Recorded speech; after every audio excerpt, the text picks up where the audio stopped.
Hello friends, basic की special class में आप सभी लोगों का एक बार फिर से मोस्ट वेलकम है। और आज के इस वीडियो के अंदर हम डिस्कस करेंगे बीएससी सेकंड ईयर जूलॉजी का फर्स्ट सेमेस्टर है core data. Friends, core data से ऑलरेडी मैं 3 वीडियोस अपलोड कर चुका हूं, जिसके अंदर हमने पिछली वीडियो के अंदर डिस्कस किया था general characters of core data और क्लासिफिकेशन का एक ओवरव्यू देखा था हमने। और इसके अलावा मैं डिस्कस कर चुका हूं बेलेनोग्लोसस के डाइजेस्टिव सिस्टम के बारे में और इसकी एक्सटर्नल और इंटरनल मोर्फोलॉजी के बारे में। तो 3 वीडियोस ऑलरेडी कवर हो चुके हैं और आज के इस वीडियो के अंदर हम डिस्कस करेंगे classification of phylum core data. कभी कभी लॉन्ग क्वेश्चन में पूछा जाता है, इसलिए आज हम इसको थोड़ा डिटेल में स्टडी करेंगे और साथ में आपको नोट्स भी बनाना है। तो चलिए दोस्तों स्टार्ट करते हैं। चलिए दोस्तों हेडिंग डाल लीजिए classification of phylum core data. इस वीडियो के अंदर हम फाइलम कोर डेटा को डिटेल में स्टडी करेंगे और साथ में नोट्स भी बनाएंगे। दोस्तों, अगर लॉन्ग क्वेश्चन में एग्जाम पेपर में आपसे सिर्फ और सिर्फ क्लासिफिकेशन ही पूछा जाता है, तब आपको कितना एक्सप्लेन करना है, कितना आपको एग्जाम पेपर में लिखना है, जितना मैं इस वीडियो के अंदर एक्सप्लेन करने वाला हूँ, जितना मैंने यहाँ पर नोट्स बनवाता जा रहा हूँ, आपको सिर्फ उतना ही लिखना होगा। वो आपके लिए सफिशियंट रहेगा अगर लॉन्ग क्वेश्चन में 7.5 नंबर या 10 नंबर में पूछ लिया जाता है। ठीक है, तो चलिए स्टार्ट करते हैं और हेडिंग डाल लीजिए classification of phylum core data. दोस्तों, फाइलम कोर डेटा के अंदर जितने भी एनिमल्स हैं उन सभी एनिमल्स को ध्यान से देखा गया। तो दोस्तों सबसे पहले इनको 2 ग्रुप्स में डिवाइड किया गया। किस बेस पर? क्रेनियम के प्रेजेंटेशन और एब्सेंट के बेस पर। क्रेनियम क्या होता है आप अच्छी तरह से जानते हैं, जो हमारा स्कल होता है, ठीक है, जो हमारा जो हेड होता है, हेड के पीछे की तरफ जो क्रेनियम है पूरा का पूरा, जिसको हम ब्रेन बॉक्स भी बोलते हैं। दोस्तों, क्रेनियम के प्रेजेंटेशन, कुछ एनिमल्स ऐसे हैं जिसमें क्रेनियम प्रेजेंट है और कुछ एनिमल ऐसे हैं जिसमें क्रेनियम एब्सेंट है। तो इस बेस पर सबसे पहले इन एनिमल्स को 2 पार्ट्स में या 2 ग्रुप्स में डिवाइड किया गया। Number first acrania, number second craniata. Acrania, A का मतलब आप यहां पर ये समझ सकते हैं एब्सेंट, ठीक है, मतलब ऐसे एनिमल जिनके अंदर क्रेनियम एब्सेंट है, जो स्कल है या फिर आप ये कह सकते हैं कि जो ब्रेन बॉक्स होता है वो एब्सेंट है, उनको हमने एक्रेनिया के अंदर रखा। ठीक है, उन सभी एनिमल्स को हमने क्या किया, क्रेनिया के अंदर रखा। दूसरा, ऐसे एनिमल जिनके अंदर क्रेनियम या स्कल या ब्रेन बॉक्स प्रेजेंट होता है, उनको हमने कहां पर रखा, क्रेनिएटा के अंदर। दोस्तों, इनको हम प्रोटोकोर्डेट भी बोलते हैं। जो एक क्रेनिया होते हैं इनको हम बोलते हैं दोस्तों प्रोटोकोर्डेटा। प्रोटोकोर्डेटा यानी कि प्रो मतलब दोस्तों होता है प्रिमिटिव, यानी कि फर्स्ट टाइम, ठीक है, या फिर आप ये भी कह सकते हैं कि ये जो है लोअर कोर्डेटा है, ठीक है, यानी कि ज़्यादा विकसित नहीं है, ज़्यादा एडवांस या ज़्यादा डेवलप नहीं है। और ये जो यू कोर्डेटा, यू का मतलब आप ये समझिए जो डेवलप टाइप है, ठीक है, मतलब ऐसे क्रेनिएटा के अंदर वो एनिमल्स आते हैं जो थोड़ा हाइयर कोर्डेट है, मतलब कि थोड़ा डेवलप टाइप है। ठीक है, तो चलिए बात करते हैं। सबसे पहले तो देखो, अभी क्रेनिएटा को अभी हम डिस्कस करेंगे। सबसे पहले हम अच्छे से डिस्कस कर लेते हैं एक्रेनिया यानी कि प्रोटोकोर्डेटा के बारे में। इसको हम क्लासिफाई करते हैं और इनके प्रॉपर्टीज, उनके जो लक्षण होते हैं, जो कैरेक्टर्स होते हैं, उनको भी हम डिटेल में स्टडी करते हैं। ठीक है, जो मेन लक्षण है उनको हमें समझना होता है। तो सबसे पहले देखते हैं प्रोटोकोर्डेटा के जो मेन कैरेक्टर है वो क्या क्या है। ठीक है, प्रोटोकोर्डेटा का मतलब तो आप समझ ही गए हैं, primitive type of Chordata. Chordata का मतलब जो नोटोकोड, जिसके बारे में हम ऑलरेडी हमने हमारा जो पिछला लेक्चर था, फर्स्ट लेक्चर, हमने जो कोर्डेटा के अंदर जनरल कैरेक्टर्स को कवर किया। तो अगर वो वीडियो चाहिए आपको तो डिस्क्रिप्शन बॉक्स में आपको लिंक भी मिल जाएगा, आप वहाँ पर जाकर देख सकते हैं। ठीक है, तो अभी हम बात करते हैं प्रोटोकोर्डेटा के बारे में, यानी कि प्रिमिटिव टाइप ऑफ कोर्डेटा, जिसके अंदर जो ट्रू ब्रेन और स्कल सिस्टम एब्सेंट होता है। ट्रू का मतलब कभी कभी ऐसा होता है दोस्तों कि कुछ एनिमल्स ऐसे भी हैं एक क्रेनिया के अंदर जिनमें लगता है कि हाँ इनके अंदर जो है स्कल प्रेजेंट है, क्रेनियम प्रेजेंट है, बट वो ट्रू नहीं होता। ठीक है, तो इसलिए यहां पर ये लिखा गया है विद नो ट्रू ब्रेन और स्कल। ऐसे कोर्डेटा जिसमें ट्रू ब्रेन और स्कल एब्सेंट होता है, प्रेजेंट नहीं होता। ठीक है, दूसरा पॉइंट दोस्तों, ये मैराइन है, यानी कि मैराइन का मतलब कि समुद्र में रहने वाले। ठीक है, और दूसरा पॉइंट, ठीक है, समुद्र के जल में रहने वाले। दूसरा, ये स्मॉल होते हैं और primitive type of lower chordates. ठीक है, प्रिमिटिव टाइप लोअर कोर्डेट्स। तीसरा लक्षण या कैरेक्टर क्या है दोस्तों, इनके अंदर head, cranium, jaws, vertebrate column, brain absent होती है। कौन कौन से पॉइंट देखिए, सबसे ज़्यादा मेन पॉइंट है प्रोटोकोर्डेट का। इनके अंदर एक तो हेड एब्सेंट होता है, क्रेनियम एब्सेंट होता है, जॉज यानी कि जबड़े एब्सेंट होते हैं, वर्टिब्रेट कॉलम भी एब्सेंट होता है और ब्रेन भी इसमें एब्सेंट होता है। और ये सारे के सारे जो पॉइंट्स हैं और ये क्रेनिएटा ग्रुप्स के अंदर जितने भी एनिमल्स हैं उनके अंदर प्रेजेंट होता है। ठीक है, अब देखते हैं दोस्तों जो प्रोटोकोर्डेटा का क्लासिफिकेशन। दोस्तों, प्रोटोकोर्डेटा को जो इसके जो है पहले, अगर हम पहले की बात करें, अभी ये रिसेंटली क्या किया गया है, जो हेमिकोर्डेटा होता है दोस्तों, हेमिकोर्डेटा को हमने नॉन कोर्डेटा के अंदर रख दिया है। बट पहले क्या होता था कि ये जो प्रोटोकोर्डेटा है इसके 3 सब फाइलम थे, ठीक है। कितने? 3 सब फाइलम, आप इसको फाइलम भी बोल सकते हैं, ठीक है। इसके 3 सब फाइलम थे। कौन कौन से? यूरोकोर्डेटा उस टाइम पर, फिर बीच में हेमिकोर्डेटा और फिर सिफेलोकोर्डेटा। बट रिसेंटली क्या किया गया कि हेमिकोर्डेटा को सेपरेट कर दिया गया। हो सकता है कि आपकी बीएससी की बुक्स में या नोट्स में हेमिकोर्डेटा को इसी में इंक्लूड किया गया हो, बट मैं आपकी जानकारी के लिए बता देता हूं कि अभी जो है इंक्लूड नहीं किया गया है, ठीक है। तो अभी आप ये मान लीजिए कि अभी इसके अंदर हम सिर्फ 2 सब फाइलम को पढ़ेंगे, एक है यूरोकोर्डेटा और दूसरा है सिफेलोकोर्डेटा। तो आइए सबसे पहले हम पढ़ते हैं यूरोकोर्डेटा के बारे में। यूरो का मतलब क्या होता है दोस्तों? टेल, ठीक है। मतलब ऐसे कोर्डेट जिसके अंदर जो नोटोकोड प्रेजेंट है वो टेल में प्रेजेंट है, और किस स्टेज में? लार्वल स्टेज में। पॉइंट है मोस्ट इंपॉर्टेंट, और इसको नोट कर लीजिए कि यूरोकोर्डेटा के अंदर जितने भी एनिमल्स रखे गए हैं उनके अंदर जो नोटोकोड प्रेजेंट है, क्योंकि एक बात तो फिक्स है कि जितने भी कोर्डेट एनिमल्स हैं उनमें नोटोकोड जीवन की किसी न किसी अवस्था में ज़रूर पाई जाएगी। तो वो जो नोटोकोड है वो सिर्फ लार्वल स्टेज में ही और कहाँ पर? टेल में पाई जाती है। बात खत्म हो गई। अब दोस्तों ये जो यूरोकोर्डेटा है इसको हम ट्यूनिकेटा भी बोलते हैं, और इसमें जो है इसकी 200 स्पीसीज हैं। इस यूरोकोर्डेटा के अंदर, सब फाइलम यूरोकोर्डेटा के अंदर 2000 स्पीसीज है, सॉरी 2000, ठीक है, 2000 स्पीसीज हैं। तो अब इसके हम मेन कैरेक्टर्स को नोट कर लेते हैं। The adult are fixed to the substratum. दोस्तों इसमें जो एडल्ट होते हैं वो एक सबस्ट्रेटम से, यानी कि किसी जगह पर, जैसे फॉर एग्जांपल आप समझ सकते हैं कि कोई पेड़ की चट्टान हो, या समुद्र में रहते हैं तो समुद्र में दोस्तों कोई चट्टान या पत्थर है, ठीक है, जो डूबा हुआ है समुद्र के पानी में, वो कहीं पर भी जाकर के चिपक जाएंगे उससे, ठीक है। तो मतलब फिक्स रहने वाले एनिमल्स हैं, ठीक है। दूसरा पॉइंट क्या है? It is also known as tunicata. इसको हम ट्यूनिकेटा के नाम से भी जानते हैं। क्यों? Because the body of adult, जो एडल्ट की बॉडी होती है, are enclosed with a tunic. Enclosed यानी कि किसी जो ट्यूनिक है उससे घिरा रहता है, and made up of cellulose, जो कि सेलुलोज से बना होता है, लाइक सब्सटेंस, यानी कि सेलुलोज से बना नहीं होता, सेलुलोक लाइक सब्सटेंस है, यानी कि सेलुलोज के जैसे सब्सटेंस से ये बना होता है, नोन एज ट्यूनिसिन, जिसको हम ट्यूनिसिन कहते हैं। एक बार फिर से रिपीट कर देता हूं कि यूरोकोर्डेट को हम ट्यूनिकेटा कहते हैं। और क्यों कहते हैं? क्योंकि इनकी जो एडल्ट की जो बॉडी होती है वो एनक्लोज्ड रहती है एक ट्यूनिक नाम के सब्सटेंस से, जो कि सेलुलोज के जैसा होता है, ठीक है, जिसको हम बोलते हैं ट्यूनिसिन। पॉइंट समझ में आ गया? आगे बढ़ते हैं।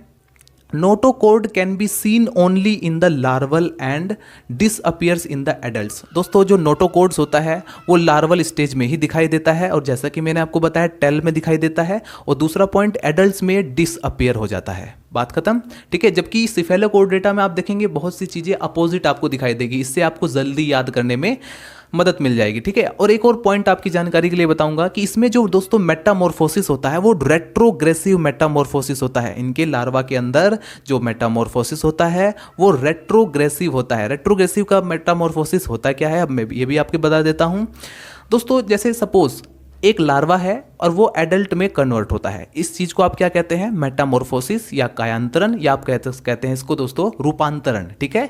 मतलब कि एक लार्वा एडल्ट में उसका रूपांतरण हो रहा है, उसका मेटामॉर्फोसिस हो रहा है। तो दोस्तों लार्वल स्टेज में टेल प्रेजेंट है, स्पाइनल कॉर्ड प्रेजेंट है, नोटोकॉर्ड प्रेजेंट है।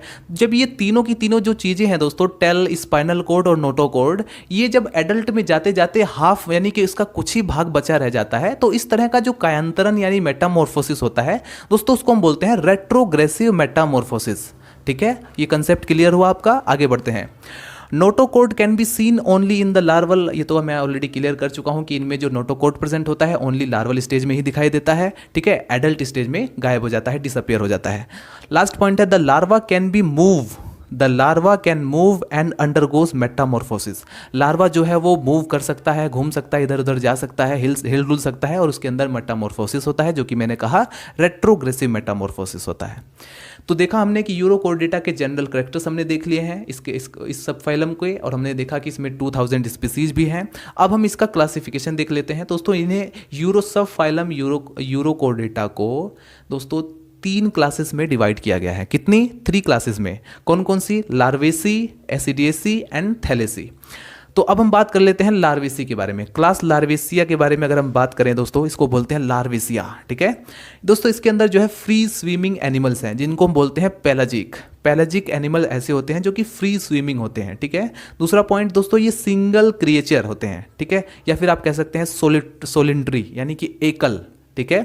तीसरा point, in adult tail with notochord, इनमें जो एडल्ट होते हैं टेल में जो है नोटोकॉर्ड प्रेजेंट होती है। तीसरा पॉइंट, चौथा पॉइंट क्या है, फेरिंग्स के अंदर दोस्तों गिल स्लिट्स प्रेजेंट होती हैं, ठीक है। कितनी गिल स्लिट प्रेजेंट होती हैं, दो लगभग, इसमें तो जो है जो गिल स्लिट्स होती हैं वो कई सारी प्रेजेंट हो सकती हैं, बट कुछ ऐसी होती है जिनमें जो है ज़्यादा भी प्रेजेंट हो जाती हैं, ठीक है, या दो से अधिक हो सकती हैं। इसका एग्जाम्पल दोस्तों ओक्यूप्ल्यूरा, ठीक है, ओक्यूप्ल्यूरा। आगे बढ़ते हैं, एसिडेसी। दोस्तों ये था लार्वेसिया और ये है एसिडेसिया, इसको हम एसिडेसिया भी बोलते हैं, ठीक है। इसकी प्रोनाउंसिएशन क्या होगी, एसिडेसिया। दोस्तों इसके अंदर जो एनिमल, इस क्लास के अंदर जो एनिमल्स होते हैं दोस्तों, वो किसी स्टॉक से, स्टॉक मतलब किसी वृंत से, किसी जगह से चिपके रहते हैं, ठीक है, अटैच होकर के। उसको इस तरह के जो एनिमल्स होते हैं उनको क्या कहेंगे, सिडेंट्री, जो ना तो हिलते हैं ना डुलते हैं, ठीक है, एक जगह चिपक करके अपना रहते हैं, अपना जीवन का व्यापन रहते हैं, उनका हैबिटेट होता है इस तरह से। तो उसके बाद आपने देखा, उसके बाद आता है टेल। इनके अंदर दोस्तों जो एसिडेसिया के अंदर जितने भी एनिमल्स हैं उनके अंदर टेल अब्सेंट होता है, ये सोलेंट्री होते हैं और सेसाइल होते हैं। और many pharyngeal gill slits present. दोस्तों इस पॉइंट को नोट कर लीजिए, लार्वेसिया के अंदर जो फेरेंजियल गिल स्लिट्स पाई जाती हैं वो 2 पाई जाती हैं, उनकी संख्या 2 होती है। और एसिडेसिया के अंदर ये जो है जो फेरेंजियल गिल स्लिट्स पाई जाती हैं वो कई सारी पाई जाती हैं, एंड ओपन इन एट्रियम, वो जो है कहाँ पर ओपन होती है, एट्रियम के अंदर ओपन होती हैं। और इसका सबसे अच्छा एग्जाम्पल आप देंगे हर्डमानिया और सियोना। हर्डमानिया आपके सिलेबस के अंदर है, इसको आपको अच्छे से पढ़ना होगा। हर्डमानिया का जो डाइजेस्टिव सिस्टम है, इसकी जितनी भी फिजियोलॉजिकल एक्टिविटीज़ हैं, डाइजेस्टिव सिस्टम, रेस्पिरेटरी सिस्टम, ये सब आपको अच्छे से पढ़ना होगा, क्योंकि एग्जाम पेपर में कभी भी कुछ भी पूछा जा सकता है इसकी मॉर्फोलॉजी से रिलेटेड या डाइजेस्टिव सिस्टम या रिप्रोडक्टिव सिस्टम से रिलेटेड, ठीक है।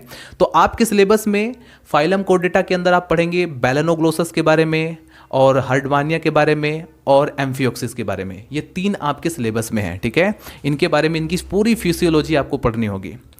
तो आपने देखा एसिडेसिया का भी करेक्टर। अब हम देखते हैं दोस्तों थैलेसिया। थैलेसिया के अंदर दोस्तों फ्री स्विमिंग एनिमल्स हैं, यानी कि इसमें भी जो है पेलाजिक एनिमल्स हैं।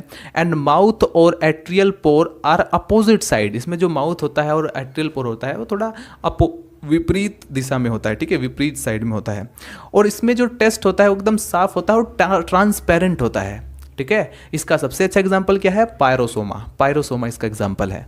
तो ये हमने क्या देखा दोस्तों, एक्रेनिया यानी कि प्रोटोकोर्डेटा के अंदर अभी हमने पढ़ा यूरोकोर्डेटा के बारे में, ठीक है। यूरोकोर्डेटा सब फाइलम का हमने क्लासिफिकेशन देख लिया। अब हम देखते हैं दोस्तों सब फाइलम जो सेकंड है इसी के अंदर, एक्रेनिया के अंदर ही सिफेलोकोर्डेटा। सिफेलो मतलब दोस्तों होता है हेड, ठीक है। अगर इस वर्ड को आप स्प्लिट करें, क्योंकि साइंस के अंदर आप वर्ड को स्प्लिट करना सोचें, ठीक है, स्प्लिट करके अगर आप पढ़ेंगे तो आपको कई सारे मतलब मीन्स आपको अपने पहले पता चल जाएगा। तो सिफेलो का मतलब होता है हेड।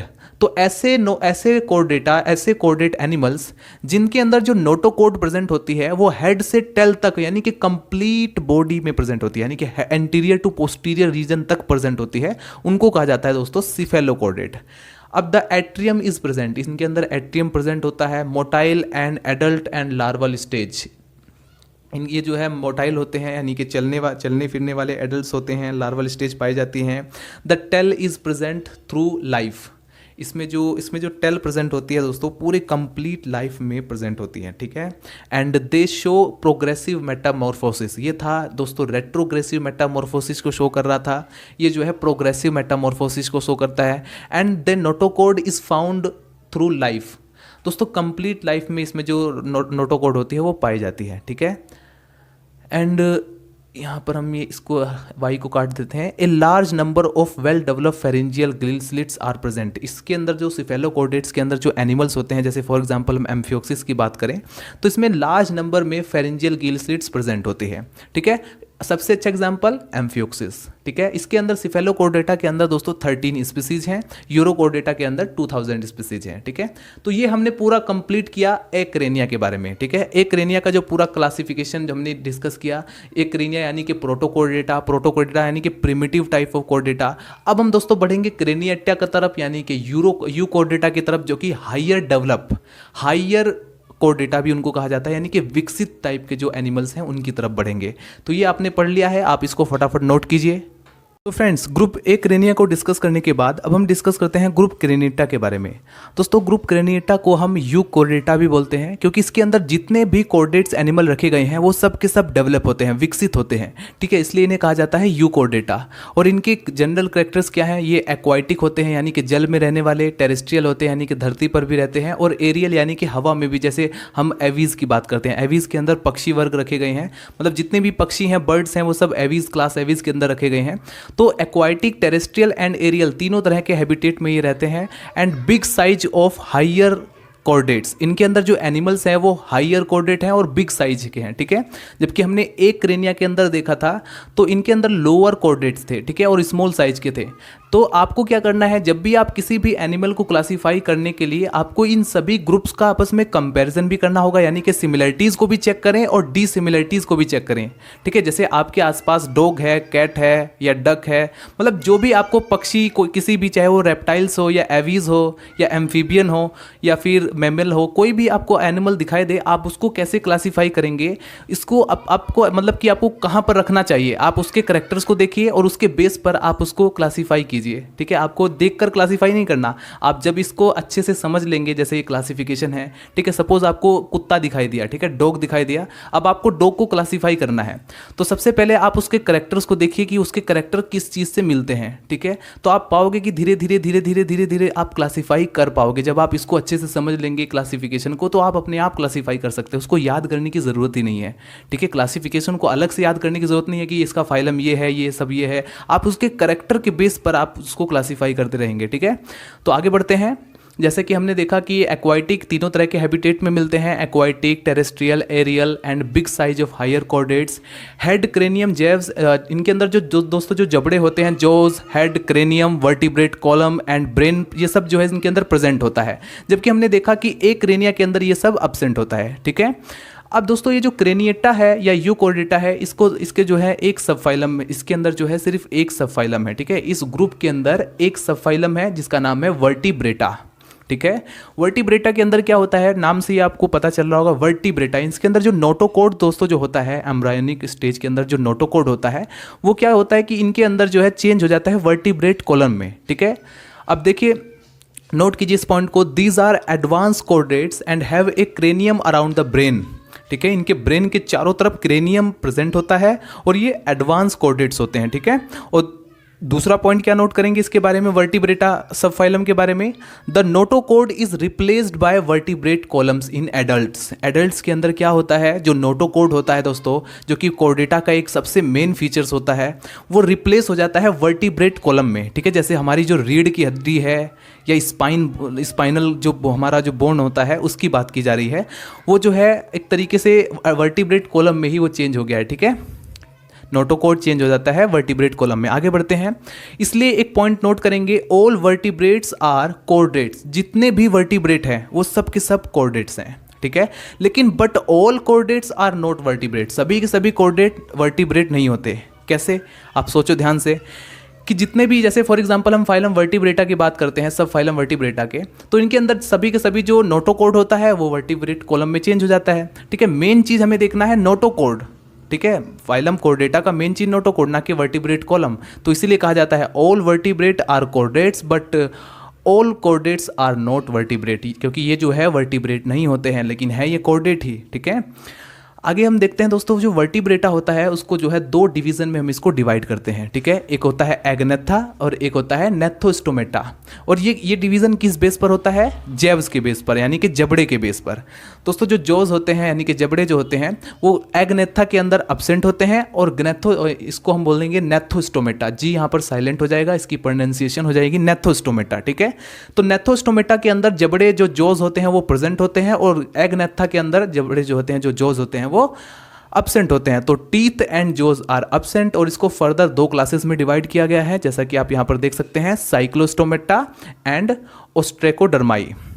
साइक्लोस्टोमेटा के कैरेक्टर्स क्या हैं, ये जो है प्रिमिटिव यानी कि पुराने टाइम के प्रिमिटिव टाइप के और मैराइन वर्टिब्रेट्स होते हैं। मैराइन वर्टिब्रेट्स यानी कि जल में रहने वाले, जो समुद्र का जो जल होता है उनके अंदर रहने वाले वर्टिब्रेट्स एनिमल्स होते हैं। एंड एंडोस्केलेटल सिस्टम इनके अंदर पुअरली डेवलप होता है। इनकी स्पेसिमेंस आपने जूलॉजी अगर आप कॉलेज में जाते हैं तो कॉलेज में आपने देखा होगा स्पेसिमेन कई सारे रखे होते हैं अलग अलग फाइलम्स के या फाइलम कॉर्डेटा के भी, तो वहाँ पर आप देख सकते हैं, उसको ऑब्जर्व कर सकते हैं। ठीक है, साइक्लोस्टोमेटा के अंदर जो पेट्रोमाइजोन है वो रखा होगा आपके लैब के अंदर। ठीक है, जूलॉजी के लैब के अंदर स्पेसिमेन में आपने देखा होगा पेट्रोमाइजोन। दोस्तों इसके और भी करेक्टर्स हैं। एंडोस्केलेटल सिस्टम जो होता है इनके अंदर पुअरली डेवलप होता है और जो गिल स्लिट्स होती हैं वो लगभग 5 to 16 पेयर्स में प्रेजेंट होती हैं। ठीक है, एग्जाम्पल याद रखेंगे पेट्रोमाइजोन। Number second, ओस्ट्रेकोडर्माई। दोस्तों क्लास ओस्ट्रेकोडर्माई जो होती है ये एग्नेथा की सेकंड क्लास है ओस्ट्रेकोडर्माई। ये सब इसके अंदर जितने भी वर्टिब्रेट्स हैं वो सब एक्सटिंक्ट हो चुके हैं, यानी कि विलुप्त हो चुके हैं। जैसे फॉर एग्जांपल ड्रेपानेप्सिस। ड्रेपानेप्सिस एक ऐसा एनिमल्स है या ऐसा वर्टिब्रेट एनिमल है जो कि विलुप्त हो चुका है, एक्सटिंक्ट हो चुका है, इसका एग्जाम्पल है।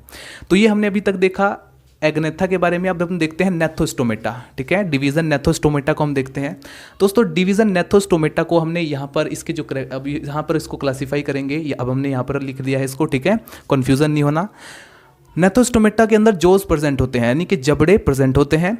और इसके और भी क्या करेक्टर हैं, एम्ब्रायोनिक के जो दोस्तों इनकी स्टेज में जो एम्ब्रायोनिक जो नोटोकॉर्ड प्रेजेंट होता है, एम्ब्रायोनिक स्टेज के अंदर जो नोटोकॉर्ड प्रेजेंट होता है वो चेंज हो जाता है वर्टिब्रेट कॉलम में। ये तो ऑलरेडी वर्टिब्रेटा का ही करेक्टर है। और दोस्तों इनके अंदर जो है fins and limbs are present. Gnathostomata के अंदर क्या प्रेजेंट होता है, फिन्स एंड लिम्स, वो भी पेयर्ड में, जोड़ी में fins and limbs are present. ठीक है, इसको दो सुपर क्लासेस में डिवाइड किया गया है, एक पाइसिस और एक टेट्रापोडा। दोस्तों पाइसिस के अंदर प्रेजेंट होगा फिन्स एंड टेट्रापोडा के अंदर प्रेजेंट होगा लिम्स। ठीक है, टेट्रापोडा, टेट्रा का मतलब क्या होता है चार, और पोडा का मतलब दोस्तों पैर, यानी कि 4 पैर वाले जो एनिमल्स हैं उनको रखा गया है टेट्रापोडा के अंदर। ठीक है, पाइसिस के अंदर दोस्तों जितनी भी फिशेस हैं, जितनी भी मछलियां हैं वो सब की सब पाइसिस के अंदर रखा गया है। और इनके अंदर होते हैं दोस्तों फिन्स। ठीक है, पखने, जिसको हिंदी में पखना बोलते हैं। और दोस्तों इंक्लूडिंग फिशेस, इसके अंदर फिशेस को रखा गया और इसे फर्दर 3 क्लासेस में डिवाइड किया गया। ये सुपर क्लास है, ध्यान रखना, Pisces and Tetrapoda is super classes. और ये जो पाइसिस है इसको फर्दर क्लास में डिवाइड किया गया, जिसके अंदर आप देखेंगे प्लेकोडर्माई, कॉन्ड्रिक्थिस एंड ओस्टिक्थिस। तो यानी कि 3 क्लासेस हैं इसकी, प्लेकोडर्माई, कॉन्ड्रिक्थिस एंड ओस्टिक्थिस। तो देखो दोस्तों इसके करेक्टर देखते हैं प्लेकोडर्माई के, क्योंकि है तो सभी के सभी फिश, लेकिन फिश में भी काफ़ी वेरिएशन है। किसी का बोन्स जो है कॉर्टिलेज का बना हुआ है, किसी का बोनी एंडोस्केलेटल सिस्टम के बेस पर उसको जो है फर्दर 3 क्लासेस में डिवाइड किया गया है। ठीक है, नंबर फर्स्ट प्लेकोडर्माई के करेक्टर्स क्या हैं, body, head and external protective armour. Body के चारों तरफ दोस्तों एक protective armour of bony scales are and और प्लेट्स प्रेजेंट होती हैं। ठीक है, एक्सटर्नल प्रोटेक्टिव आर्मर और बोनी स्केल्स और प्लेट्स जो है वो प्रेजेंट होती है। जैसे इसका एग्जाम्पल है दोस्तों क्लिमेटियस। ठीक है, क्लाइमेटियस। नंबर सेकंड क्लास है कॉन्ड्रिक्थिस। कॉन्ड्रिक्थिस के अंदर दोस्तों इट इंक्लूड्स कॉर्टिलेजिनस फिशेस। इनका जो एंडोस्केलेटल सिस्टम होता है वो कॉर्टिलेज का बना होता है। ठीक है, तो इनको क्या कहेंगे हम, कॉर्टिलेजिनस फिशेस। जैसे फॉर एग्जांपल स्कोलिडियन, टॉर्पीडो, ये सब जो है कॉन्ड्रिक्थिस के अंदर आएंगी, class Chondrichthyes. Number third class है दोस्तों ओस्टिक्थिस। इनके अंदर जो दोस्तों जितनी भी फिशेज हैं वो बोनी होती हैं। बोनी यानी कि बोन्स, हड्डियों की बनी हुई, जिनका जो एंडोस्केलेटल सिस्टम होता है वो बोन्स यानी कि हड्डियों का बना होता है। एग्जाम्पल है लबियो एंड हिप्पोकैम्पस। आपने देखा होगा स्पेसिमेन आपने जूलॉजी लैब में।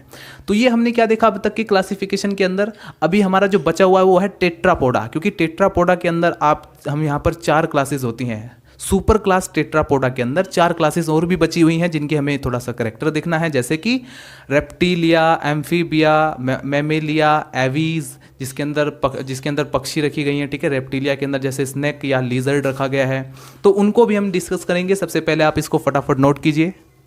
सुपर क्लास टेट्रापोडा को 4 क्लासेस में डिवाइड किया गया है, class amphibia, class reptilia, class aves and class Mammalia. अभी आप इन क्लासेस के मेन फीचर्स को नोट कर लीजिए, बाद में हम इन सभी क्लासेस के ऊपर एक सेपरेट वीडियो बनाएंगे, क्योंकि लॉन्ग क्वेश्चन में अलग से एम्फीबिया, रेप्टिलिया, एवीज या मेमेलिया को पूछा जाता है और इनको फर्दर क्लासिफाइड किया गया है सब क्लासेस में, ऑर्डर्स में। ठीक है, तो उनको हम डिटेल में स्टडी करेंगे। अभी आप इन क्लासेस के मेन फीचर्स को नोट कर लीजिए। ठीक है, तो आइए डिस्कस करते हैं सबसे पहले क्लास एम्फीबिया के मेन फीचर्स को। दोस्तों एम्फीबिया, इस वर्ड को अगर आप स्प्लिट करें, दो भागों में बांटे, तो आपको दो वर्ड्स निकल कर आएंगे, एम्फी एंड बायोस। एम्फी का मतलब दोस्तों होता है दोनों, यानी कि बोथ, ठीक है। जैसे आपने केमिस्ट्री में पढ़ा होगा एम्फी लिगेंड, मतलब एक ऐसा लिगेंड जो कि दो तरह के नेचर को शो करे। उसी तरीके से जो एम्फीबिया के जो एनिमल्स होते हैं, एम्फीबिया के अंदर जितने भी एनिमल्स होते हैं वो दो तरह के नेचर को शो करते हैं, दो तरह का हैबिटेट शो करते हैं। कैसा? एक तो वो पानी में भी रहते हैं, यानी कि वाटर के लिए भी उनकी जो बॉडी होती है वो अनुकूल रहती है, और बाहर टेरेस्ट्रियल यानी कि धरती पर भी आराम से रह जाते हैं। तो इसका मतलब क्या है, इनकी जो बॉडी होती है वो दोनों तरह के हैबिटेट में रहने के अनुकूल है, ठीक है, जल में भी और धरती पर भी। तो इसलिए इनको कहा जाता है एम्फीबिया, दो तरह की लाइफ जीते हैं, दो तरह के हैबिटेट में ये रहते हैं। और उसके बाद दोस्तों इनका जो स्कल सिस्टम होता है, ठीक है, इनका जो स्कल यानी कि जो क्रेनियम होता है वो डाइकोंडाइलिक होता है। इनका जो वर्टिब्रेट कॉलम है वो दो ऑक्सीपिटल कोंडाइलिक से जुड़ता है। दोस्तों तीसरा पॉइंट क्या है दोस्तों, ये पोइकिलियोथर्मस होते हैं। पोइकिलियोथर्मस काफ़ी ज़्यादा इंपॉर्टेंट टॉपिक और समझने वाला टॉपिक। दोस्तों ये जो है कोल्ड ब्लडेड होते हैं। इन एनिमल्स को हम क्या कहेंगे? Cold blooded. क्यों कहेंगे? क्योंकि दोस्तों ये अपने इन्वायरमेंट के अकॉर्डिंग अपने बॉडी का टेम्परेचर चेंज करते रहते हैं। जैसे कि आपको पता है कि सर्दी या गर्मी होती है, ठीक है, जो इन्वायरमेंट का नेचर है, कभी सर्दी, कभी गर्मी, कभी धूप, कभी छाँव, कभी बारिश। तो मतलब इस तरीके से जो टेम्परेचर जो होता है इन्वायरमेंट का वो चेंज होता रहता है। तो इसी तरीके से ये भी अपनी बॉडी का टेम्परेचर चेंज करते रहते हैं। जैसे फॉर एग्जांपल हम मैमल्स हैं, ठीक है, हम क्या, हमारी बॉडी का जो टेम्परेचर है वो हमेशा कांस्टेंट रहता है। इसी तरीके से एवीज यानी कि पक्षी वर्ग का भी रहता है, बट ये अपनी बॉडी का टेम्परेचर अपने इन्वायरमेंट के अकॉर्डिंग चेंज करते हैं, इसलिए इनको कहा जाता है पोइकिलियोथर्मस, ठीक है। असमतापी, क्या कहेंगे? असमतापी, यानी कि इनका जो ताप है वो समान नहीं रहता, चेंज होता रहता है। उसके बाद क्या पॉइंट आता है? हाइबरनेशन, काफ़ी ज़्यादा इंपॉर्टेंट टॉपिक। एम्फीबिया के जो प्राणी हैं या फिर रेप्टिलिया के भी जो प्राणी हैं, ये क्या करते हैं? ये जो एनिमल्स होते हैं दोनों के दोनों, ये दोनों रेप्टिलिया के भी और एम्फीबिया दोनों क्लासेस के जो एनिमल्स हैं वो हाइबरनेशन शो करते हैं। दोस्तों ये किसी बिल के अंदर या कहीं मिट्टी के अंदर कहीं पर जा करके अच्छी तरीके से ये बैठ जाएंगे, ठीक है, किसी अंधेरे में कहीं छुप करके अब कई 3-3 महीने बिना खाए पिए निकाल देते हैं। मतलब एक अमेजिंग फीचर्स है हाइबरनेशन।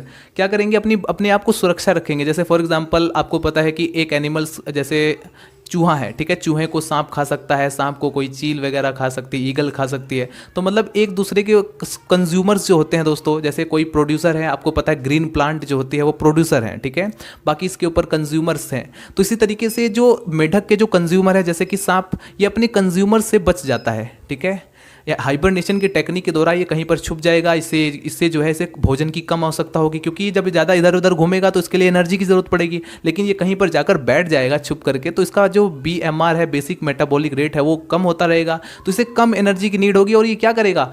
3-3 महीने 4-4 महीने तक के बिना खाए पिए ये सर्वाइव कर जाते हैं हाइबरनेशन टेक्निक के द्वारा। बहुत अच्छी टेक्निक है, ठीक है, सर्वाइव करने के लिए। उसके बाद आता है फर्टिलाइजेशन। दोस्तों इनमें जो फर्टिलाइजेशन होता है ये एक्सटर्नल होता है, ठीक है। इसमें जो एग और स्पर्म जो होता है ये जो है पानी के अंदर ये जो है रिलीज़ कर देते हैं और यहाँ पर फर्टिलाइजेशन हो जाता है। सब क्लासेस इनके 5 सब क्लासेस हैं। एग्जाम्पल आप बुफो, राना, टिग्रिना एंड एम्बाइस्टोमा ये नोट कर सकते हैं। तो ये था एम्फीबिया। रेप्टिलिया के बारे में बात करें तो दोस्तों रेप्टिलिया के अंदर रेंग कर चलने वाले एनिमल्स, ठीक है, ये भी कोल्ड ब्लडेड होते हैं, यानी कि हम कह सकते हैं ये भी पोइकिलियोथर्मस होते हैं, ये भी असमतापी जंतु है, ठीक है, वर्टिब्रेट हैं। ये क्रिपिंग एनिमल्स होते हैं, यानी कि रेंग कर चलने वाले एनिमल्स, ठीक है। और हॉर्नी स्केल्स पाए, इनका जो एक्सोस्केलेटल सिस्टम में होता है वो हॉर्नी स्केल्स इसमें पाए जाते हैं। और क्रेनियम जो होता है इनका मोनोकोंडाइलिक होता है, जबकि आपने देखा एम्फीबिया के जो है डाइकोंडाइलिक होते हैं, बट ये जो है मोनोकोंडाइलिक होते हैं। लार्वल स्टेज इनके अंदर एब्सेंट होता है और इनके अंदर जो एक सब क्लासेस है, एग्जाम्पल के लिए आप लिखेंगे स्नेक एंड लिजर्ड, ठीक है।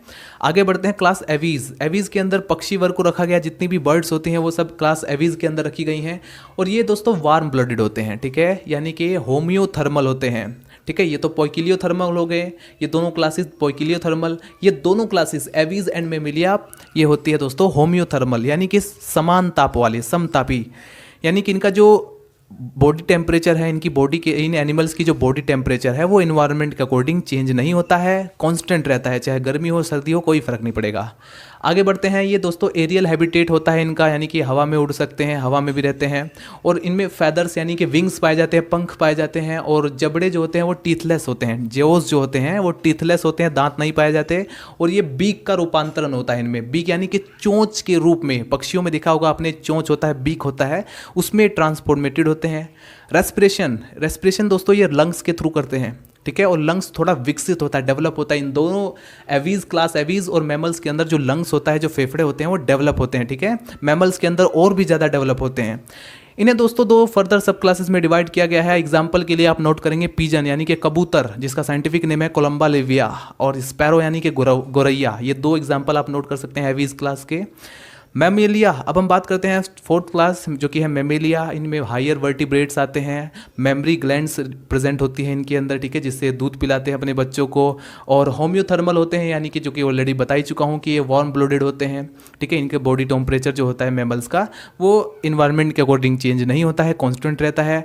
बॉडी पर, पूरी कंप्लीट बॉडी पर हेयर्स पाए जाते हैं, रोम्स पाए जाते हैं, ठीक है, रोए के रूप में। ठीक है, और ये यूनिसेक्सुअल होते हैं यानी कि मेल और फीमेल सेपरेट रहता है। फर्टिलाइजेशन इंटरनल होता है। ठीक है, एग्जाम्पल के लिए ह्यूमन, रैट, कैट, डॉग, ये सब। ठीक है, कुत्ता, बिल्ली, आदमी, इंसान, सब।